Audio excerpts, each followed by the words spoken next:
Hi everyone.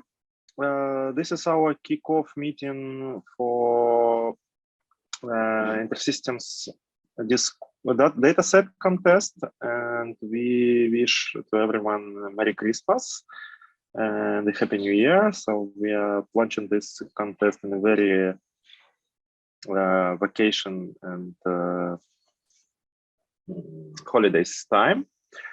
And so anyway, the contest has been started, and we are expecting your data sets. And today we are gonna share with you what exactly do we expect, what are the tasks, maybe we'll shed some light on different aspects of how the data sets could look like, and what are our expectations on the applications and submissions. So okay, we will start. And yes, here is the agenda of the questions we will highlight today. It's something about licensing, special announcement about the new load data command available in InterSystems IRIS, and similar stuff. And today we have two product managers from InterSystems, Benjamin DeBoer. Yes, hi Benjamin, and Thomas Diar. Hey Tom. So okay, so let's talk about licensing first, and this is very important topic because yes, the whole topic of the contest is that we want you to submit and share data sets for InterSystems community in the form of applications on Open Exchange, and these data sets should be able to be installed via ZPM package. So this will provide a lot of this will provide to all the developers of InterSystems developer ecosystem and options to use different types of data sets when they submit different and implement different applications. So this is very important contest for the developer ecosystem. But the question is, okay, if we share some data, the open data, of course, because this is what we expect from these applications, that all the data will be open. And there is a very important question about license and how to license this data. And actually, there are two cases that what you can meet with dealing with data in this data set is, for example, if you found the data set somewhere and you just want to pack it into InterSystems, into your repository and the ZPM package to make it really available to all the developers. And so the question is what license to provide. So how to license the data you find. Yes, and recently we shared,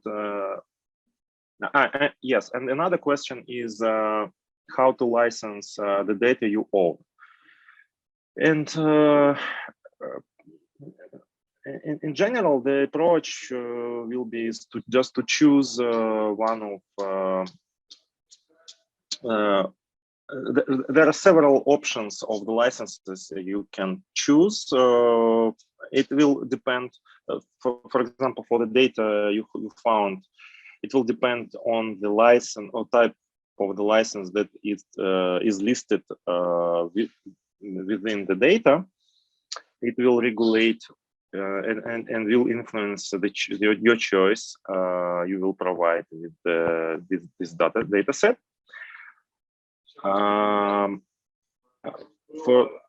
And speaking of the data that you will create, or maybe the data is that you own, there is a set of Creative Commons types of licenses that you can connect to your dataset. And we have there is a new article on developer community that describes different options you have, and there is even a tool that you can, like online tool that you can use to answer your questions. That can help to answer your questions. What license is suitable for your particular case? So, long story short, I'm not sure if you see my screen. This article, no, I will just reshare the screen. Yeah. Can you see the post? Yeah. Thank you. So we suggest you to examine the article and answer yourself a question. So that like a question and answer, and going forward, you can choose a license that will suit you. Also, the tool I mentioned can be found here. So you can answer here questions, and this will help you to choose the license that suits your dataset. And once you're good with the dataset of your choice, please place the information about it in README section of GitHub repository. And this will be enough to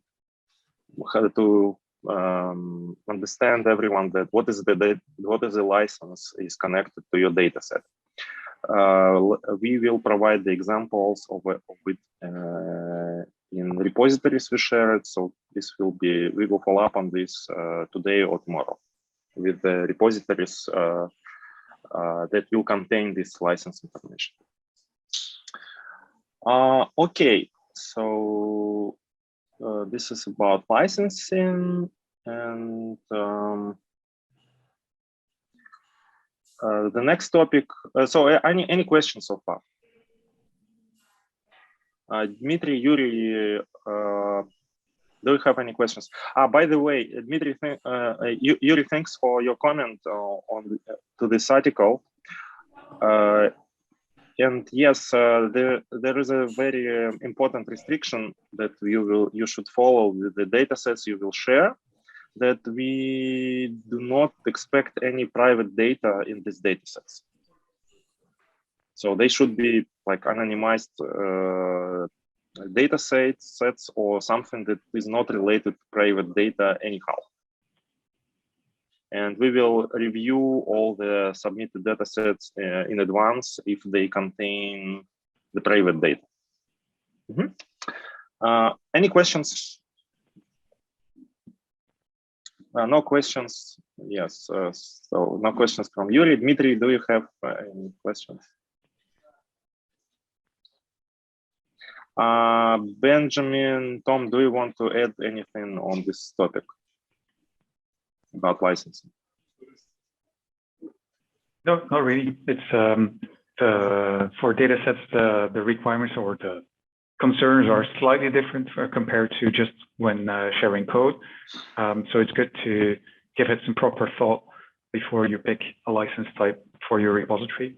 But thanks to the article Evgeny posted and the pointers therein, it should be straightforward to make your pick. And also, as you see at the end of this deck, we include a couple of examples of repositories that are doing some of it.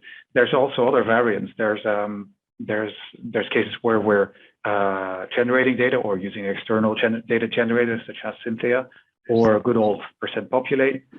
And also cases where we just script the download so the data is still on the same, is still in the original place. And we give credit to it in the README section, but then just have a script that does a HTTP call to get it from that fixed location. Slightly risky in case the data set isn't as stable or its location isn't as stable as you think it would be, but it definitely is an option that you can consider as well. Mm-hmm. Thanks, Benjamin. Hello. Yes. Is there any question? Hi, Nigel. Hi. Okay, I think we will go forward. The next topic is load data, and here I pass the floor to Benjamin DeBow. Benjamin, I will not steal anything from this topic. Fine. Thank you, Evgeny. So load data is a new capability in InterSystems IRIS that we released together with 21.2. So it's brand new. We only released 21.2 in preview just a week before Christmas. But we're really happy about it. And this is also one of the tools for which we think this contest is a really good opportunity for us to encourage you to give it a try and let us know what you think and make it better. So if you want to proceed to the next one. Why do we need it? I think most of you who have participated in contests like these before may already have their own data loading utility written for this repository or for that CSV file or whichever reason. And that is for the slightly awkward reason that within InterSystems and also with on OpenExchange through much appreciated community contributions, we've accumulated quite a few different utilities. Some are helpful because they work with any CSV you throw at them. Others are helpful because they have a little bit of more of a user interface to them. Others are better at making sure that you can consistently do the same thing over and over again with some sort of a specification for the load procedure. But it was a bit of a zoo. So that's why we decided to take a step back and just focus on two things.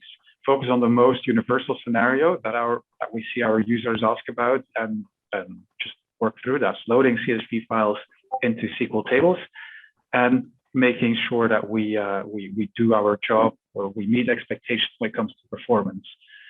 So for that dominant scenario, it's also an opportunity for us to look at some of the other vendors that are not necessarily multi-model databases like ours, but to look at the syntax that they use for their utilities and see if we can make sure that it's easy for customers who are used to, say, Postgres or MySQL to start working with our technology, because the start working is really when you're doing your first data load. And if that's not a pleasant experience, that's a missed opportunity. So we really wanted to make it as simple as possible. And then for performance, we've done there's quite a bit of good work that went into the IRIS clients for making sure that we can be very, very efficient about batch loading. So we chose to leverage that as part of the implementation. So what does it really do? On the next slide, you'll see how simple it really is to load data. There's not much more to it to using the load data command. Then you specify in the from clause where you're loading from. You can choose between either loading from a file or loading from a JDBC source.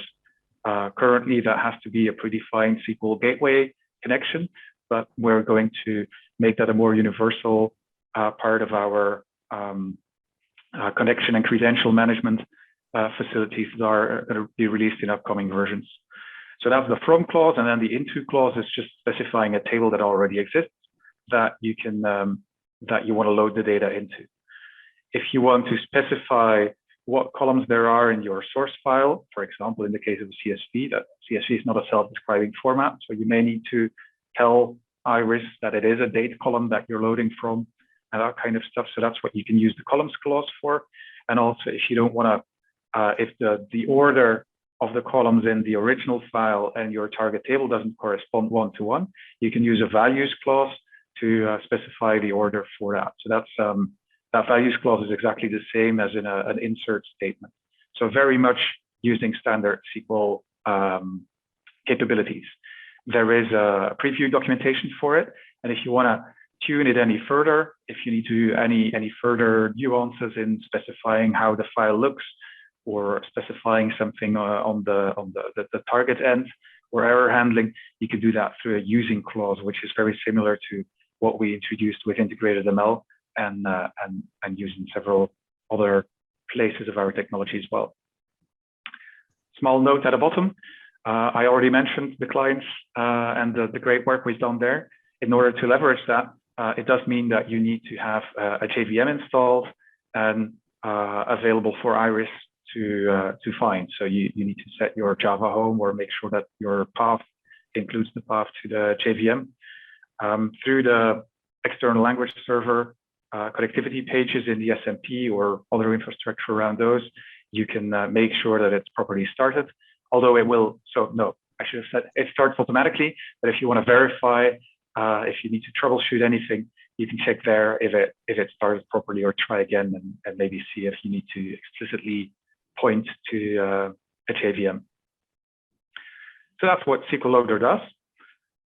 And then on the next slide, we've got a couple of questions for you. So this is only the first release of something that really is important, and we don't want to stop here. So we want to know what should be in the second one. And Yuri is giving a great example there. If the table doesn't exist, will it create a table? No, that's not part of this initial release, because part of what we're doing is inferring the structure from the target table rather than from the source file, because again, CSV files aren't self-describing. But as we experiment with other file types to load from, or through as an additional new feature, we could also consider to create the target table. So that would be another one to add to this list. And I think you will also find that on the questionnaire. So because this is really kind of a field test, a sponsored field test, if you will. So if you're playing around with low data and you fill out the questionnaire, you'll get an additional bonus points, or 2 additional bonus points for the contest. So we're really interested in hearing from you which of the what you really liked about it, what you didn't like, what you think is lacking most, and also how you through your daily activities interact with data sets, both importing and exporting, what file types you're using to help us prioritize what to work on next. And of course, the best answer is to be creative, show us your creativity, and make your contest submission a prototype for one of those features, and surprise it. Could be a nice graphical user interface that drives the load data command.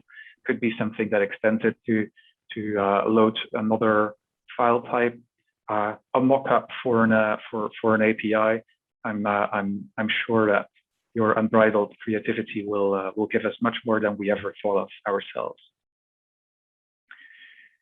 So next up, I wanted to give a brief demo.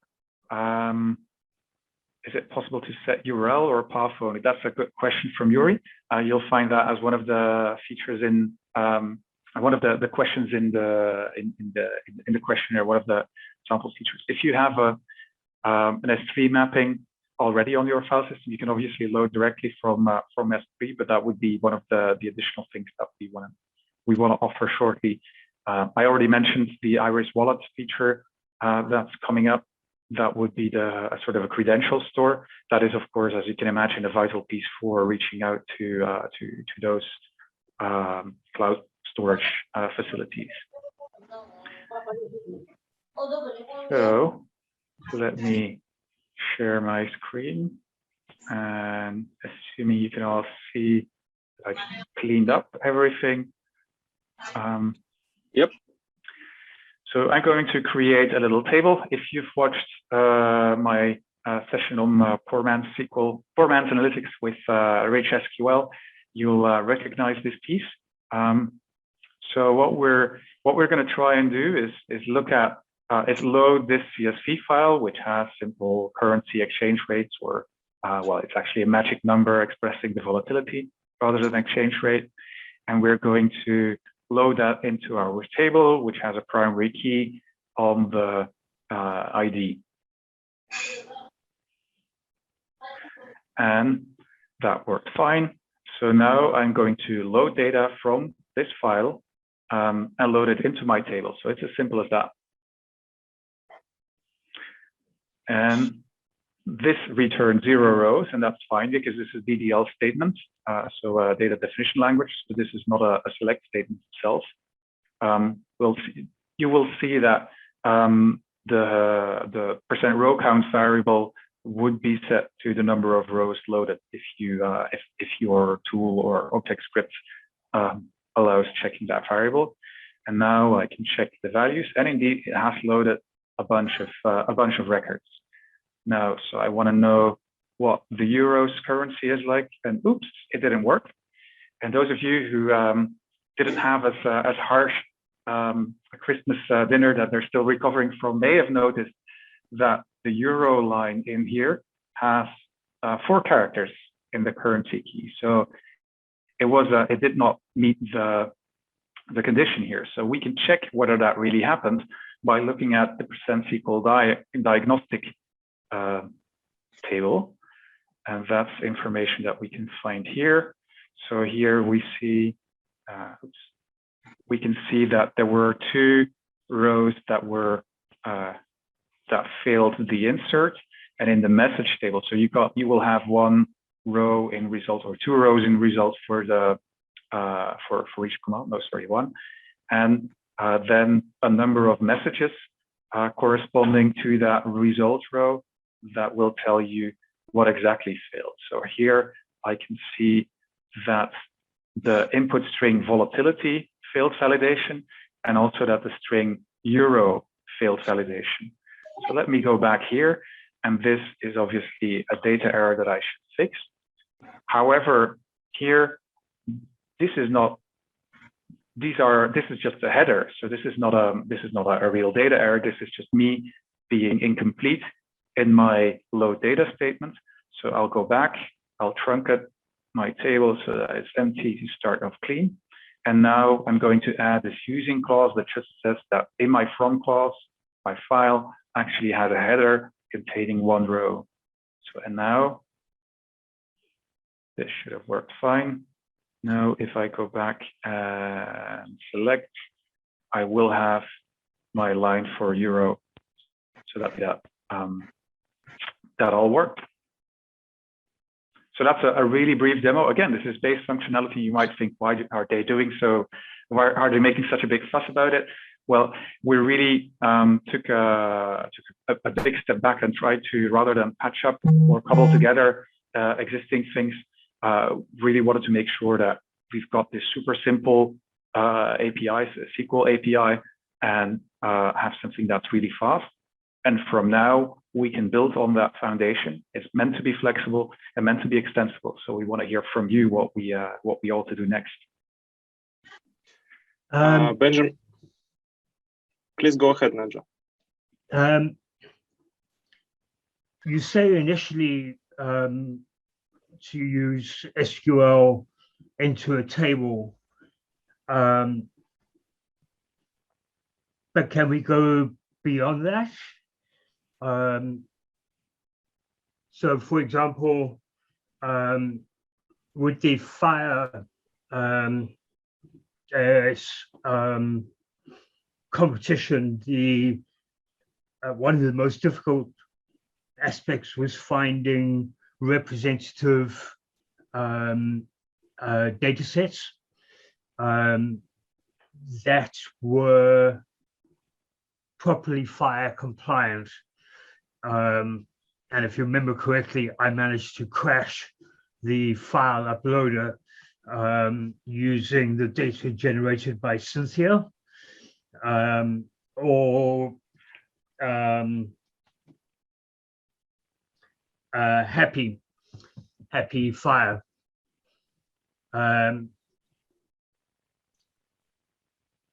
I.e., can the data be in the form of JSON? The data set, rather. So we started from CSV, and we didn't want to keep you for too long and first finish off 5 other input formats. So we were starting small, but from solid foundations, and we'd be if the questionnaire is exactly to help us decide which are the most urgent ones to focus on next. So is Parquet more important than than XML? Is JSON more important than Avro? Please tell us and help us focus on it. I think in the case of in the case of Fire, appreciating the work you did with Cynthia, that is more maybe Cynthia is a bit of a specific example where you're bulk loading data. The scenarios where we might be, those might be things that we are more, and there's also a lot of validation that needs to happen before we're loading Fire data. It's not just dumping it into a single table. So I think that might be more a scenario for the infrastructure that we're providing through interoperability. But please share your thoughts through the questionnaire or through the contest chat. Also, is the intended use of these data sets more in the direction of ML and analytics?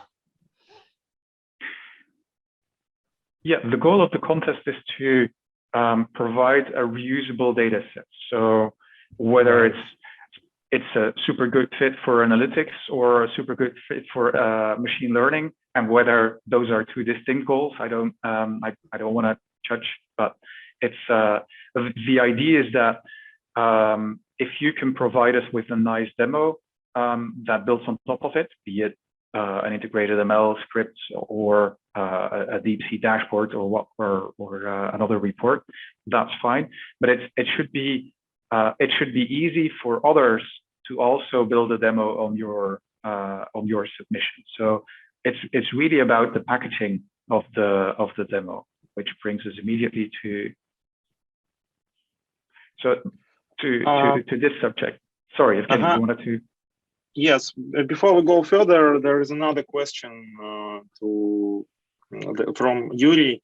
Whether the question is whether load data supports is supported in BPL and productions. So can it be used there? Anywhere where you can execute SQL, you can also use load data. I think in the case of BPL, there's already more, let's say, more advanced capabilities when it comes to the transformations through the DTL editor, if I have my acronyms right.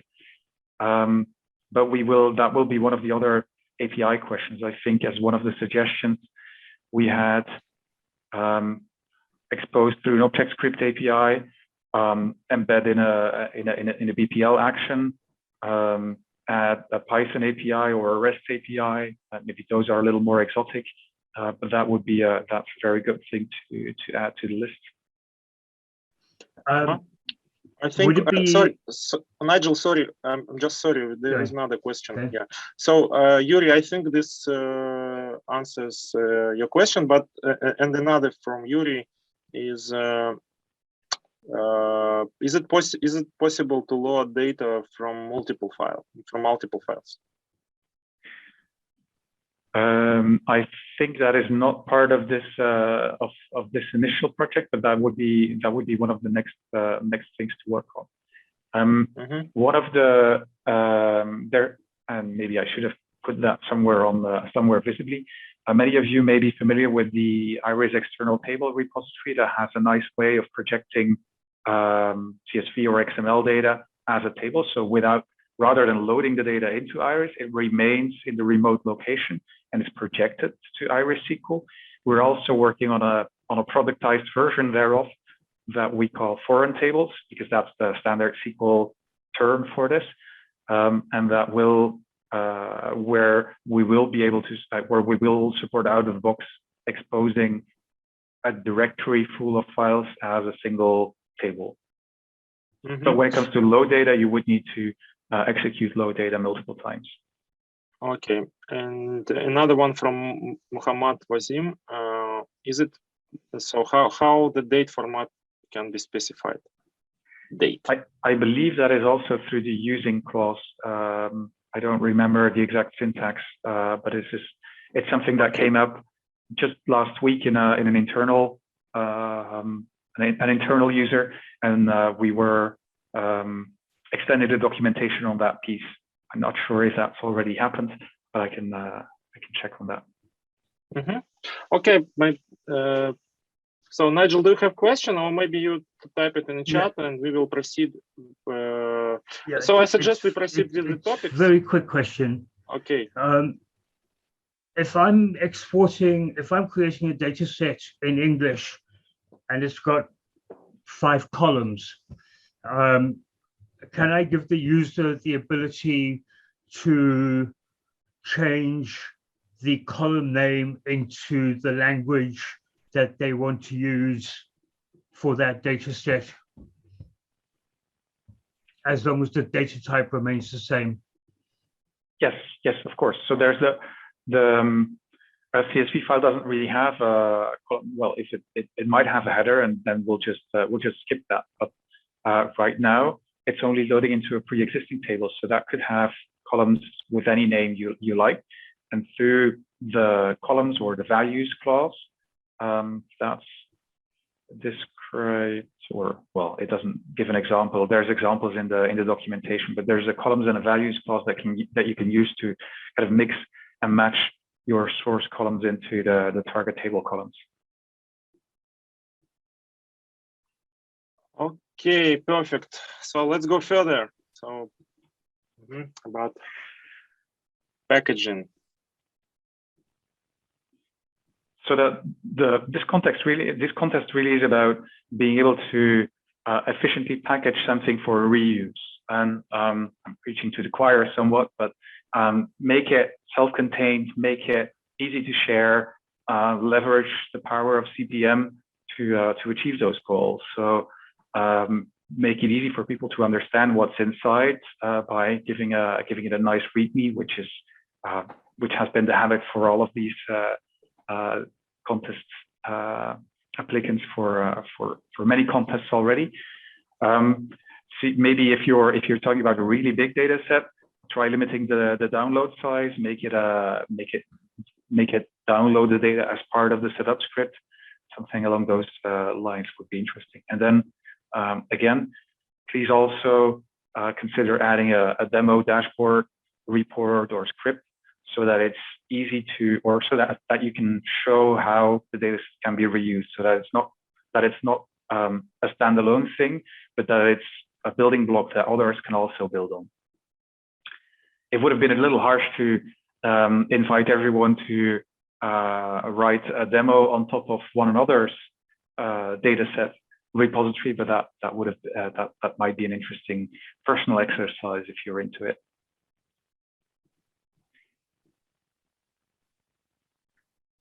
These are the technology bonuses, the classic ones on the left and on the right-hand side. So for low data usage, obviously you get another 3 points. We already mentioned the questionnaire. That additional repository that's using the data set and shows or showcases the reusability as 4 points. And then if you can submit a unique real-world data set that is new, that is not copying something existing, that's terrific. But please do something non-trivial. Just taking your Google Nest home temperature readings is maybe a little too trivial. What about all the famous data sets that exist out there in Kaggle, news? Those are good. If it's every issue they have an article on the 10 best data sets to work with, or the first most famous, or from the Titanic to you name it. Isn't that just a bit too easy? It's not, so it's very welcome, and even more, Titanic is already presented and can be used as an example. And yes, properly packaged and properly if properly described with the license which is behind the data set, any Kaggle and any popular data set is very welcome. This is why one of the reasons why we are doing this contest is to make all these data sets closer to the InterSystems ecosystem developers, to simplify the usage of the dataset into line in ZPM install the dataset X, and that's it. And this will give you a container or instance, IRIS instance, that already contains this dataset. So this will be your very important contribution to the ecosystem and be a great participant of the contest.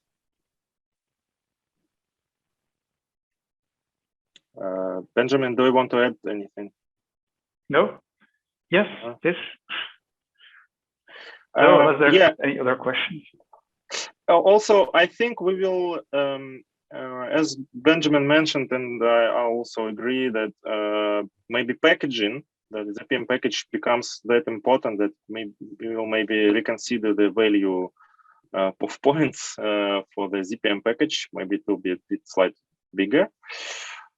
But anyway, this is maybe it. So, are there any questions so far? What is the link to questionnaire? Yes, Yuri, it is already in the chat, in the post about bonuses, so it's there. So you can use the link, but I will share it in the chat too right now. One moment.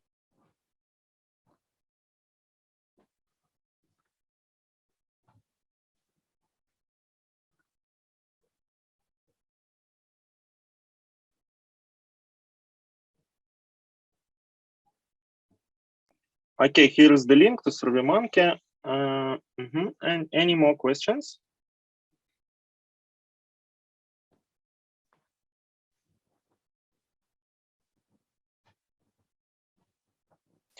There are no more questions.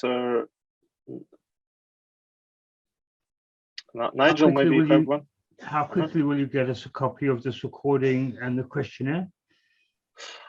Yes, questionnaire. The link to questionnaire you will be able to find in the page related to bonuses, because questionnaire will be one of the bonus. And this session, this kickoff webinar, is being recorded, and the recording will be published on InterSystems Developer YouTube as usual, and the announcement on that will be on developer community. Maybe this is it. Okay. At the moment, I'm waiting for Dimitri to build me a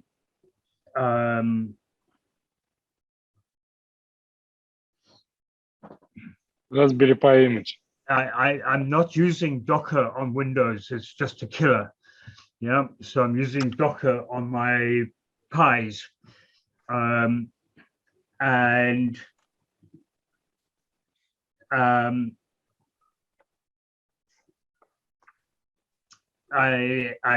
ran into an issue there, and so I decided to just do a straightforward install of IRIS for Health onto Ubuntu 21.10, and unfortunately the release kits are for 20.10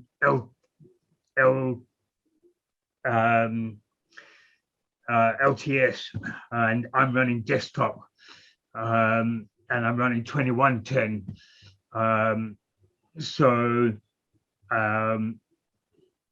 Dimitri said that he would build me an image of Ubuntu 21.10 with IRIS for Health ML. Okay, I think 21.2. Nigel, I only can add here that we are a bit envy for you that you have the option to use Raspberry Pi with the Docker image. So this is great to know. But this goes a little beyond the topic, and I think you will figure out it with Dmitry. And if there are any more questions, so I wish you a Merry Christmas and a Happy New Year. Yes, and thanks Benjamin and Tom to do this for the session, and thanks to all participants of this kickoff webinar. And we are expecting your applications, submissions to this contest, and please, and we hope and we are happy to know that InterSystems developer ecosystem will benefit greatly from new packaged data sets, famous and unique with real data and things like that. Thank you so much. Happy New Year. And see you on developer community in a new year. Okay. Thank you all. Happy holidays. Thank you. Bye-bye. Cheers.